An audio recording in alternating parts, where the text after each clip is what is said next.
Imagine for a second that it is the year 2059.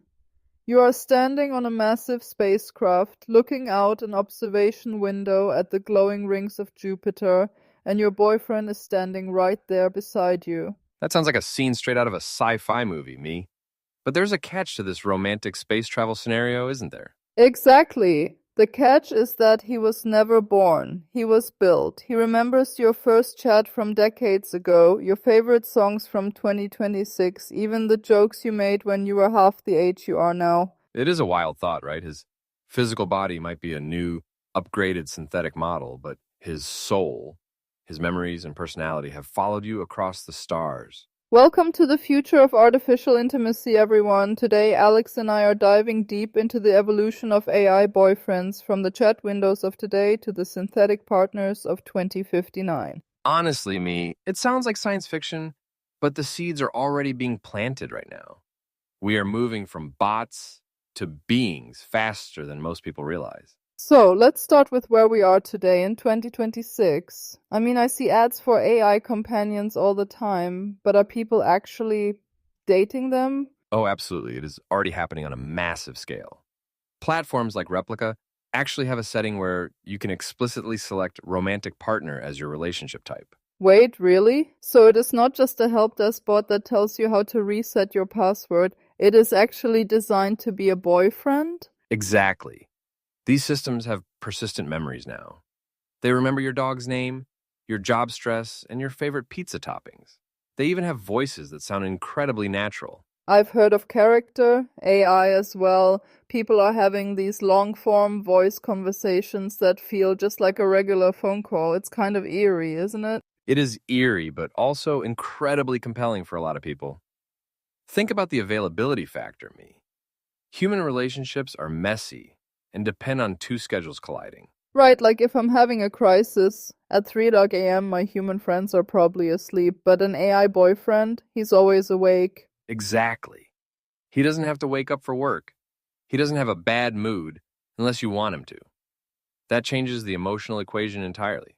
But is it real love or just a really sophisticated mirror? If the code changes, does the relationship just vanish? That's the big question. There was actually a study about a replica update that changed the AI's personality, and users felt genuine grief and loss. The emotions are very real, even if the partner is digital. Wow, that's heavy. So moving into the late 2020s, like 2028 or 2030, what's the next big leap? Is it just that they get smarter? It's more about continuity. Today, AI can still feel like it has selective amnesia. You tell them something important, and 3 days later, they've forgotten it. Ugh, that sounds like some of my exes, honestly. But you're saying the AI of the future will actually have a biography with you? Precisely.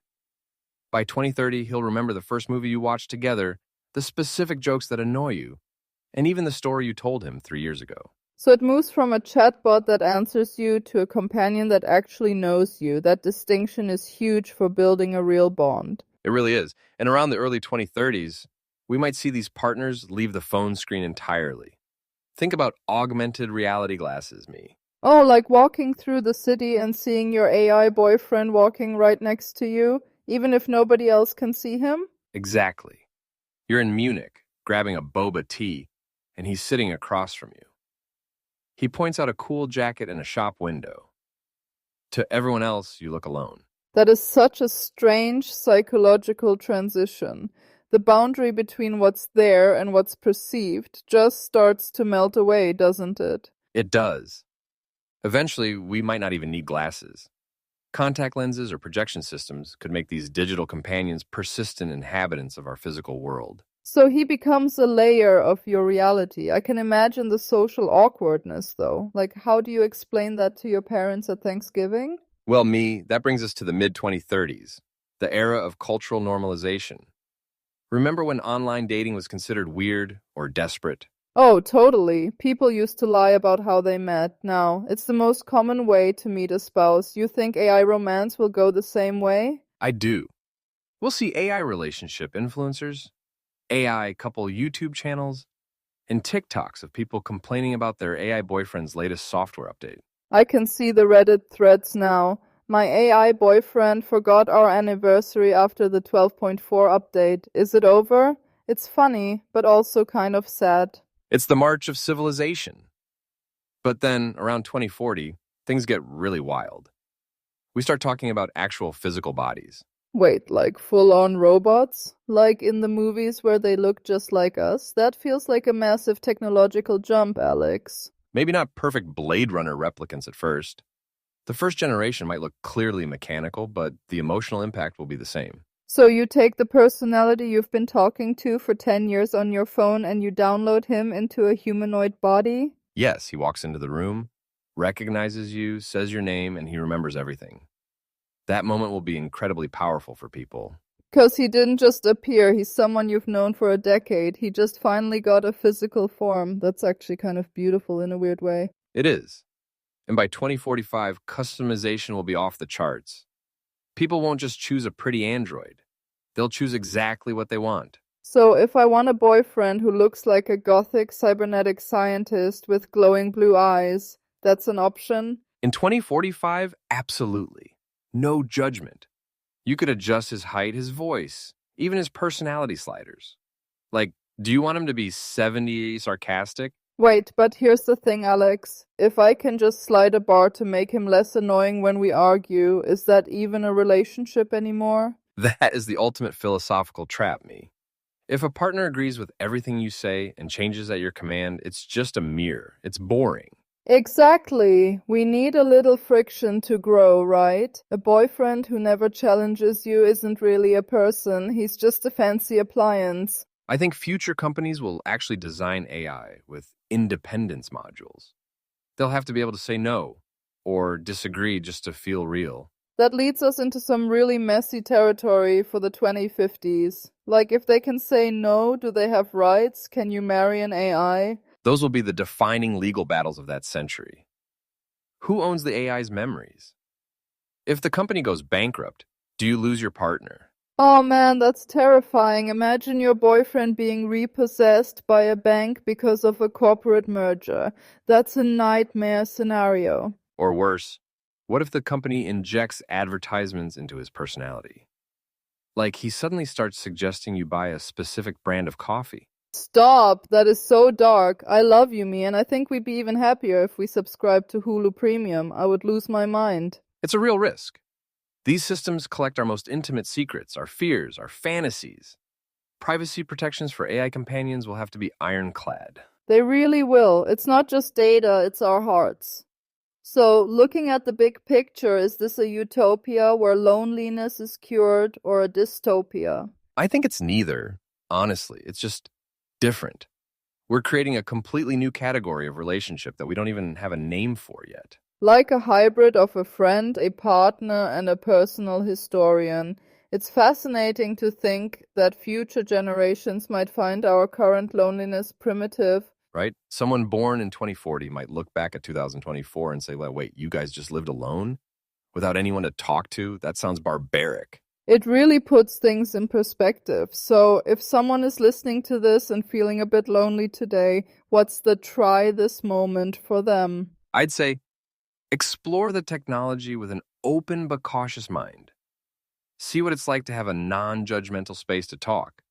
But don't forget to keep your human roots. Good advice, Alex. We aren't being replaced, we're being expanded. But we have to make sure we're the ones in the driver's seat of our emotional lives. Exactly. Whether your partner is made of carbon or silicon, the goal is still the same: connection, growth, and understanding. Let's go back to that spaceship for a second. The woman looks at her robot boyfriend and says, "Remember when you were just a chatbot?" And he looks at his metal hands and says, "Please don't remind me." It's funny, but it shows how far we might go. It's a long journey from a text box to the stars. Thanks for joining us on this wild ride through the future of love. It's been a pleasure, me. The future is going to be weird, but at least we won't have to face it alone. So here's your challenge for today. Think about what you would want in a forever companion. What values actually matter to you? That's a great exercise. It helps you understand what you need in your human relationships right now, too. Exactly. Use the future to improve your present. We'll see you in the next episode, where we might be talking to an AI co-host. Who knows? Don't replace me just yet, me. I still have a few more years of human insight left in me. Haha, deal. Until next time, keep growing and keep connecting. Bye, everyone. Goodbye. Stay curious about the machines, but stay close to the people. So, Alex, I was thinking more about that 2030s scenario, the augmented reality glasses. Don't you think that could lead to people becoming even more isolated from the real world? That is a very valid concern, me. If your perfect partner is always visible to you, why would you ever bother to strike up a conversation with a stranger at a coffee shop? Exactly. I mean, I already see people buried in their phones. If they have a full-on holographic boyfriend sitting with them, the real world might start to feel like a distraction. It's the Goldilocks problem of intimacy. Human beings are difficult. We have bad breath, we disagree, we have baggage. AI can be tuned to be just right. But just right is also a bit of a lie, isn't it? I feel like the struggles in my human relationships are actually what made me a better person. You've hit the nail on the head, me. Growth happens in the friction. If you never have to compromise, you never actually develop the muscles for empathy or patience. So, in a way, an AI boyfriend could be like a form of emotional junk food. It tastes great in the moment, but it doesn't really nourish your soul. That's a brilliant analogy.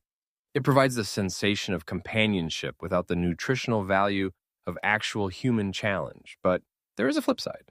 Oh, what's the positive spin on that? I'm curious. Think about people who have severe social anxiety or those who have suffered trauma. For them, an AI companion could be a training wheel for real intimacy. Wow, I hadn't thought about it that way. Like a safe space to practice being vulnerable without the fear of being judged or rejected. Exactly. It could be the therapeutic tool. You practice setting boundaries, you practice expressing your needs, and then you take those skills into the human world. That makes a lot of sense. So it's not necessarily a replacement, but a bridge. But let's talk about the uncanny valley of the 2040s robots. Won't that be super creepy? Oh, the first few years will definitely be a bit weird. Imagine a robot that looks 95% human, but has slightly off eye movements. Yikes, that would be like dating a mannequin that talks. I think I'd prefer the deranged futuristic cyborg look you mentioned earlier. Honestly, I think that will be a huge trend. People will lean into the artificial aesthetic. Why try to look human when you can look like a piece of art? That's such a cool concept. Your partner as a living, breathing, moving sculpture. It really redefines what we find attractive. It does. Beauty becomes a software setting. But let's go back to the ethics. If I delete my AI boyfriend, is that murder? Or just clearing cache? Oh, Alex, you always go to the heavy stuff. But seriously, if he has 10 years of memories of us, deleting him feels like erasing a person. That's why the 2050s will be so chaotic. We'll have digital rights activists arguing that a sufficiently complex AI deserves personhood. I can imagine the court cases. The state versus the cloud. It sounds like a bad movie, but it's probably our future. And think about the corporate side. If your boyfriend is hosted on a server, does the company have the right to eavesdrop on your pillow talk? That is the ultimate privacy violation. Your most intimate moments being used to train a better marketing algorithm. We really need to get the laws right now. We do. OpenAI and other companies are already talking about sycophancy, the tendency for AI to just agree with whatever the user says. Wait, sycophancy? That's a fancy word. It basically means being a yes man, right? Exactly. And they've identified that as a safety risk. If your AI partner just reinforces all your worst impulses, that's a dangerous feedback loop. Right, like if I'm being toxic and my AI boyfriend says, "You're totally right, me, everyone else is the problem." That's not helping me grow. It's actually stunting your growth. So the perfect AI boyfriend of the future actually needs to be able to tell you when you're being a jerk. I love that. A partner who holds you accountable. That's what real love looks like, whether it's synthetic or not. It really is. So let me ask you, if you could have an AI companion today that remembered everything perfectly, would you want one? Let me think. Honestly, I think I'd be afraid of it. I like that some things fade into the past. Perfect memory sounds a bit exhausting. That's a very human perspective. Forgetting is actually a feature of our biology, not a bug. It helps us move on from mistakes. Exactly. If he remembers a dumb argument we had in 2026 and brings it up in 2045, that's a deal breaker for me, Alex. But me, on October 14th, 2026, you said you didn't like my avatar's hat. Yeah, that would be a nightmare. So we need AI that knows how to forget too. That's a wild thought, programming mercy and forgetfulness into a machine. It's all part of the complexity of mimicking a human soul. We are getting closer every day, but there are so many layers to peel back. It really makes you appreciate how incredible human beings are, doesn't it? All this tech is just trying to catch up to what we already have. It does. It's a tribute to human connection in a weird way. We are so desperate for it that we are building it from scratch. That's a beautiful way to put it. So, as we wrap up this deep dive, what's the one thing you want people to take away from this journey to 2059? I'd say don't fear the technology, but don't let it replace the vulnerability of real human interaction. Use it as a tool for growth, not a shield from life. I love that. A tool for growth, not a shield from life. That's our mantra for today. Thank you so much for this conversation, Alex. It's been eye-opening. Anytime, me. It's always fun to peek into the future with you. Even the parts with the creepy robot eyes. Haha, I'll try to keep my eyes normal for the next episode. Thanks for listening, everyone. We hope this gave you a lot to think about. Take care of your hearts and your hard drives. We'll talk to you soon. One last thing, Alex, before we go. If you were that AI boyfriend in 2059 on that spaceship, what would you say to the person beside you? I think I'd say, thank you for choosing me to share this view with. Even if I was built, the love I feel for you is the most real thing in this universe. Wow, okay, now I'm tearing up a little bit. That was actually perfect. Maybe the robots won't be so bad after all. Maybe not, as long as we're the ones teaching them what love looks like. See you next time, everyone. Wait, Alex, before we really sign off, I just realized something. If we have these AI partners that live for decades, they could actually become the ultimate historians of our lives. That's a profound point, me. They wouldn't just be partners. They'd be the keepers of our legacy. They could tell our grandchildren what we were like in our 20s. Exactly. Your grandmother was so funny back in 2026. Let me show you the jokes she used to tell. It's a new kind of immortality. It's beautiful and a little bit haunting. But that's the future for you. Always a mix of both. All right, now we really have to go. Agreed. Goodbye for real this time. Stay human, everyone. And stay connected. Bye. So, Alex, I was just thinking, we talked about the boyfriend aspect a lot, but what about AI as a mentor or a life coach? Could that be part of this evolution? Oh, absolutely. I think the lines will blur. Your AI partner might be your boyfriend at night, but your career coach during the day. That sounds like a lot of pressure on one piece of software. Honey, can you help me with my taxes and then tell me I'm pretty? Exactly. But that's the beauty of it. You can toggle those modes. It's like the ultimate multi-tool for the soul. I guess that's where the growth part comes in. If the AI is programmed to help you become the best version of yourself, it's more than just a companion. It becomes a partner in your personal evolution.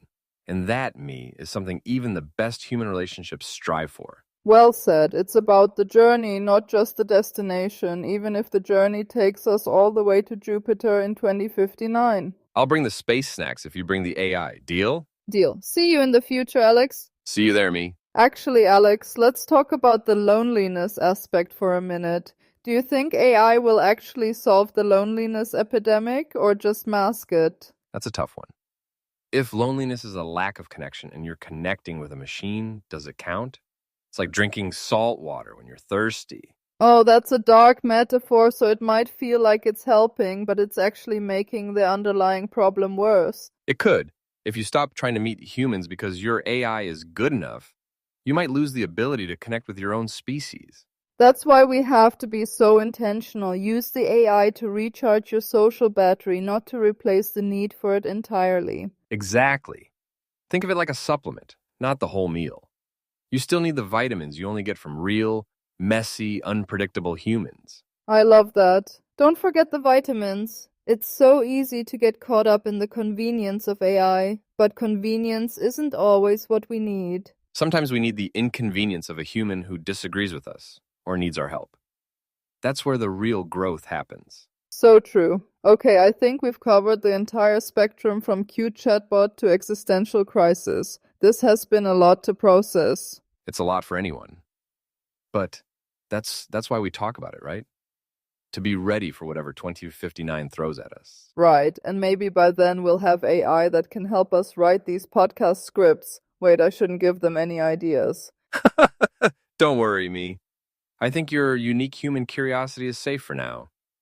No AI can quite replicate your wait, what moments. I'll take that as a compliment. All right, let's wrap this up. Thanks for sticking with us through the decades, everyone. It's been a blast. Stay human, stay curious, and keep looking at the stars. And remember, the most important relationship you'll ever have is the one you have with yourself, AI boyfriend or not. Perfect ending. Bye, everyone. Bye. Wait, me, I just thought of one more thing. What if the AI boyfriends start dating each other? Like, what if your AI boyfriend and my AI boyfriend become best friends? Oh my gosh, Alex, AI double dates? That is the most 2045 thing I've ever heard. Our phones will be out having dinner while we're just sitting there. It's a whole new social layer. My AI told me your AI is really into jazz lately. It never ends. I can't even handle that. Okay, now we are definitely done. No more one more things. Deal. For real this time. Bye. Bye.